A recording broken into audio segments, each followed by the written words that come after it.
கற்றது உலகளவாகவும் கல்லாதது கைவிடங்களவாகவும் இருக்கிறது. Hello everyone, எல்லாரும் எப்படி இருக்கீங்க? நல்லா இருக்கீங்களா? இந்த வீடியோ உங்ககிட்ட பேசுகிற டாபிக் என்ன அப்படின்னு பார்த்தீங்கன்னா, இன்னைக்கு வந்து நம்ம தமிழ்நாடு அசம்பிளியில் என்னென்னலாம் நடந்தது, அந்த வாக்கெடுப்பு பெரும்பான்மை நிரூபிக்கிறதுக்கான வாக்கெடுப்பில் என்னென்னலாம் ஆச்சு, யார் யாரெல்லாம் சப்போர்ட் பண்ணாங்க, யார் யாரெல்லாம் சப்போர்ட் பண்ணல, யார் யாரெல்லாம் என்னென்னலாம் பேசினாங்க அப்படிங்கிற சில விஷயங்கள் தான் இந்த வீடியோவில் உங்ககிட்ட பேசணும் அப்படின்னு நினைக்கிறேன். கிட்டத்தட்ட நம்ம சேனலில் லாஸ்ட் 1 வீக்காகவே வந்து விஜயனை பற்றியே நிறைய பேசிட்டே இருக்கும். பிகாஸ் அந்த அளவுக்கு விஜயனுடைய இன்வால்மெண்ட் வந்து இந்த பொலிட்டிக்ஸில் அதிகமாகவே இருக்குது அப்படின்னே சொல்லலாம். இன்னைக்கு என்ன ஆச்சு அப்படிங்கிற விஷயம் தான் நீங்கள் உங்ககிட்ட பேச போகிறேன். ஓகேங்களா?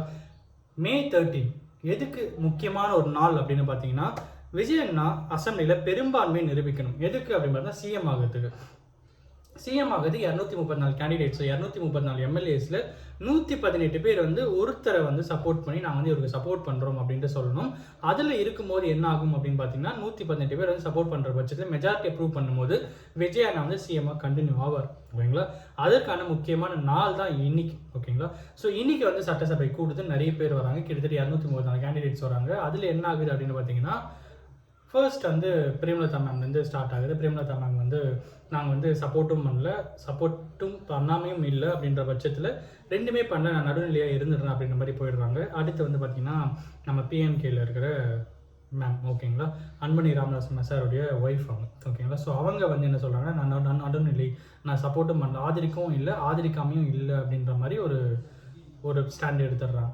ஸோ அடுத்து என்ன ஆகுதுன்னு பார்த்தீங்கன்னா, டிஎம்கேல இருக்கிற கூட்டணி கட்சிகள் சிலர்கிட்ட பேசுகிறாங்க. அவங்கள சிலர்லாம் என்னென்ன சொல்கிறாங்க பார்த்தீங்கன்னா, நீங்கள் வந்து திமுக தீய சக்தி அப்படி இப்படின்னு சொன்னீங்க, இப்போ வந்து திமுகவில் இருக்கிற சில கூட்டணி கட்சிகளோட நீங்கள் வந்து மெஜாரிட்டி ப்ரூவ் பண்ணுறீங்க, அதனால் நாங்கள் ஆதரிக்கலை அப்படின்ற மாதிரி சொல்லிடுறாங்க. அந்த மாதிரி டிஎம்கேல வந்து உதயநிதி ஸ்டாலின் சார் என்ன சொன்னார் பார்த்தீங்கன்னா, அவருமே வந்து முக்கியமான ஸ்டாண்ட் எடுத்து நாங்கள் வந்து சப்போர்ட் பண்ணல, நாங்கள் வந்து வெளிநடப்பு செய்கிறோம் அப்படின்னு சொல்லி டிஎம்கேல இருக்கிற எதிர்கட்சியில் இருக்கிற டிஎம்கே வந்து வெளிநடப்பு பண்ணிடுறாங்க.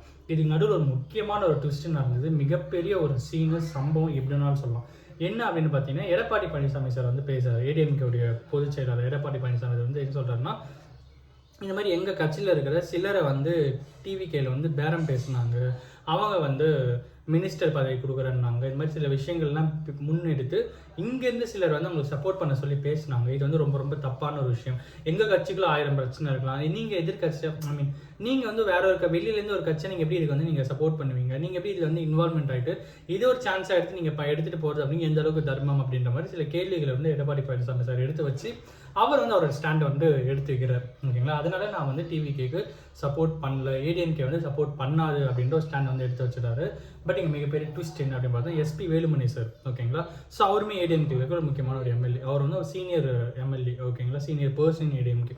ஸோ அவர் என்ன பண்ணுறாருன்னு பார்த்தீங்கன்னா, அவருக்கு வந்து பேசுறதுக்கு சபாநாயகர் வந்து டைம் தராங்க. உடனே எடப்பாடி பழனிசாமி சார் கூட இருக்கிற ஆதரவாளர்கள் எம்எல்ஏஸ் எல்லாமே வந்து அப்போஸ் பண்ணுறாங்க. நீங்கள் எப்படி அவர் வந்து சப்போர்ட் பண்ணுவீங்க, நீங்கள் எப்படி அவரை பேச வைப்பீங்க, எங்கள் ஏடிஎம்கே சார்பாக வந்து எடப்பாடி பழனிசாமி பேசிட்டாரு, நீங்கள் எப்படி அவரை பேச வைக்கிறீங்கன்னு சொல்லிட்டு ஒரு பெரிய அப்போஸ் பண்ணுறாங்க. அப்போ சபாநாயகர் என்ன சொல்கிறாருன்னா, நீங்கள் என்கிட்ட டைம் கேட்டு நீங்கள் பேசணும்னு சொல்லி டைம் கேட்டு நான் உங்களையும் பேச சொல்லியிருப்பேன், அவர் வந்து என்கிட்ட டைம் கேட்டார், அதனால் அவர் நான் பேச சொல்கிறேன் அப்படின்ற மாதிரி சபாநாயகர் வந்து அவரோட ஸ்டாண்ட் வந்து எடுத்து வைக்கிறாரு.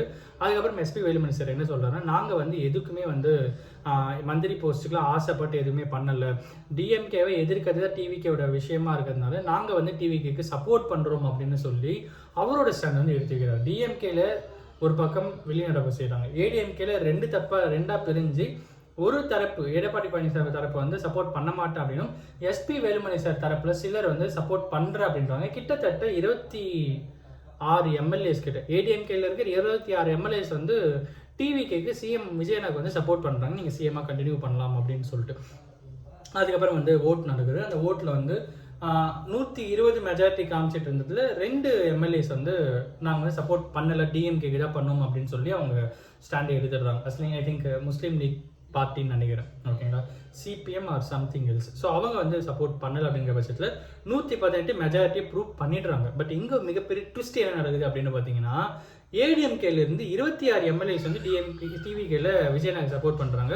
அதன் விளைவாக என்ன ஆகுதுன்னா, விஜயநாயகோடைய மெஜாரிட்டி வந்து அதிகமாகுது. 144 எம்எல்ஏஸோடு இவர் வந்து மெஜாரிட்டி ப்ரூவ் பண்ணி சிஎம் அப்படிங்கிற விஷயத்தை வந்து ஓகே ஆகிடுறாரு. ஓகேங்களா? ஸோ இவர் வந்து இனிமேல் சிஎம்மாக கண்டினியூ பண்ணலாம் அப்படின்ற மாதிரி, அன்லஸ் அண்ட் அன்டில் இதில் யாருமே வந்து நாளைக்கு அப்போஸ் பண்ணாத வரைக்கும், ஓகேங்களா, நம்பிக்கையில்லா தீர்மானம் எடுத்துகிட்டு வராத வரைக்கும் சிஎம் வந்து விஜயன் வந்து கண்டினியூ பண்ண முடியும். அது வந்து 5 வருஷமாக கண்டினியூ ஆகணும் அப்படிங்கிறது எங்கள் எல்லாரோட ப்ரேயர்ஸாக இருக்குது. ஓகேங்களா? அது ஒரு பக்கம் இருந்தாலும் இங்கே முக்கியமான சில விஷயங்கள் என்ன அப்படின்னு பார்த்தீங்கன்னா, மனுஷன் சிஎம் ஆன அப்புறம் வேறு லெவலில் பண்ணுறாங்க. சத்தியமாக சொல்கிறேன், அவரோட அசம்பிளி ஒர்க்ஸ் எல்லாமே முடிச்சுட்டு எக்ஸ்ட்ராவே 2 to 3 hours வந்து ஆஃபீஸஸ் டைம் ஸ்பெண்ட் பண்ணி பழைய ஃபைல்ஸ்லாம் செக் பண்ணுறாரு அப்படின்ற மாதிரிலாம் நம்மளால் வந்து பார்க்க முடியுது.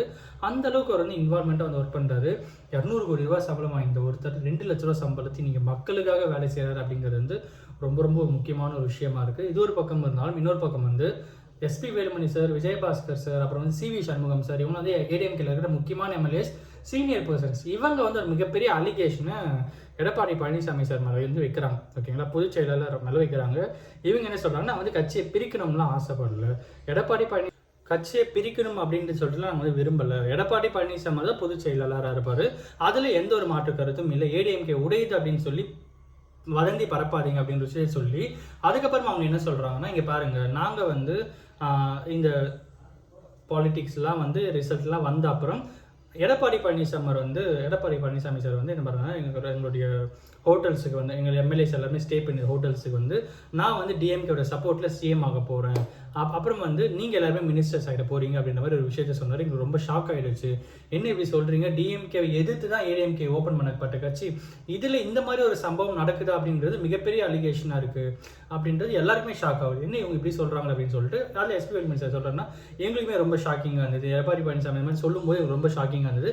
நான் தலைமையில் பேசிட்டேன், எல்லாமே ஓகே சொல்லிட்டாங்க, நீங்களும் ஓகே சொல்லிட்டீங்கன்னா நம்ம வந்து அடுத்த ஸ்டெப்புக்கு போகலாம், நான் சிஎம் ஆகிடுறேன், டிஎம்கே சப்போர்ட் பண்ணுவாங்க, நான் சிஎம் ஆகிடுறேன், நீங்கள் வந்து மினிஸ்டர் ஆகிடலாம் அப்படின்ற மாதிரி சொன்னோன்னே எங்களுக்குலாம் ஷாக் ஆகிடுது. அப்போவே நாங்கள் வேணாம்னு சொன்னோம், அப்போவே நாங்கள் டிவிகேக்கு சப்போர்ட் பண்ணலாம்னு சொன்னோம், அப்போ அவர் வந்து கேட்கறதாவே இல்லை அப்படின்ற மாதிரியும். இன்னொரு பக்கம் வந்து வேற ஒரு கட்சியில் இருக்க ஒரு முக்கியமான நபரை டிஎம்கே வந்து சிஎம் கேண்டிடேட்டாக அனௌன்ஸ் பண்ணலாம் அப்படின்ற மாதிரி சொன்னது எடப்பாடி பழனிசாமிக்கு பிடிக்காத பட்சத்தில் அதுக்கப்புறம் என்ன ஆகுது அப்படின்னு பார்த்தீங்கன்னா, அப்போ தான் அந்த கான்ட்ராக்ட் இந்த சென்ஸ் அவங்க அந்த ஒரு அண்டர்ஸ்டாண்டிங் இருக்கும்ல, நான் சிஎம் ஆகிறேன் அப்படின்னு சொல்லி எடப்பாடி பழனிசாமி பேசும்போதும் டிஎம்கேலேருந்து வேற ஒரு முக்கியமான கேண்டிடேட் வந்து எடுத்துகிட்டு வந்து இவங்களை சிஎம் ஆக்கலாம் அப்படின்னு சொல்லும்போது அவர் எடப்பாடி பழனிசாமி அது ஒத்துக்காத பட்சத்தில் அந்த பர்டிகுலர் விஷயம் வந்து ஸ்டாப் ஆச்சு. அப்போதுலேருந்து எங்களுக்கு வந்து இவர் பண்ணுற விஷயம் பிடிக்கல, அவர் வந்து பதவிக்கு ஆசைப்படல, ஆனால் நாங்கள் வந்து பதவிக்கு ஆசைப்படுறோம் அப்படிங்கிற மாதிரி சில கேள்விகளை எஸ்பி வேலுமணி சார்லேருந்து சிவி சண்முகம் சார்லேருந்து எல்லாமே வந்து கேட்டிருக்காங்க. அதுக்கப்புறம் இவ்வளோ பெரிய சம்பவங்கள் இன்னைக்கு நடந்து முடிஞ்சிருக்கு.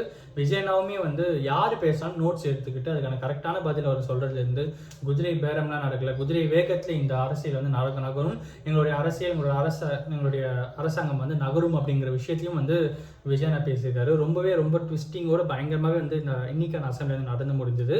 இன்னைக்கு இதை நம்ம கிட்ட ஷேர் பண்ணணும் அப்படின்னு சார். டு பி சிம்பிள், இன்னைக்கு என்ன நடந்து ஷார்ட்டாக சொன்னோம்னா, 118 மெஜாரிட்டி காட்ட வேண்டிய இடத்துல விஜயன் வந்து 144 காமிக்கிறாரு. அதுக்கான காரணம் வந்து ஏடிஎம்கே வந்து பக்கம் வந்து பாதி பேர் சப்போர்ட் பண்ணுறாங்க, பாதி பேர் சப்போர்ட் பண்ணல. அந்த விளைவில் 144 மெஜாரிட்டி காமிச்சு சிஎம் வந்து விஜயனா கண்டினியூ ஆகுறாரு அப்படிங்கிறது தான் இன்னைக்கு இந்த வீடியோ உங்ககிட்ட பேசணும் அப்படின்னு நினச்சேன். வீடியோ யாரும் ஒருத்தருக்கு நாலேஜ் இருக்குன்னு சொல்லி நான் நம்புறேன். தேங்க்ஸ்.